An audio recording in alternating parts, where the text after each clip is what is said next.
Namaskar Mandali. My name is Sanket Deshmukh. Today we are going to talk about the trade balances, how it is useful for the government and the policymakers. So let us understand one by one. First of all, definition of trade balance. Trade balance is nothing but the difference between countries' export and countries' import.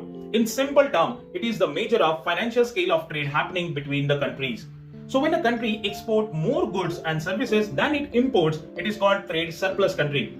Conversely, when it imports more goods and services than it exports, it is called trade deficit country.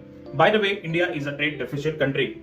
But who can get the maximum benefit out of this trade balance calculation? Obviously, government and the policymakers. Let us understand how.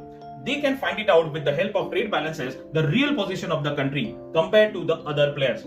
They can also find out the competitiveness of the domestic production players.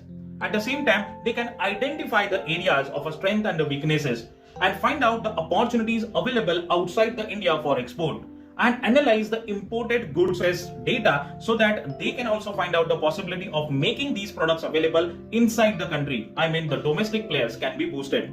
Now, with the help of a trade balances, the government can also make export-oriented policies, incentivize the domestic player so that the same production can be happen within the country, same job creation can be done, and a more flourished economy can be produced.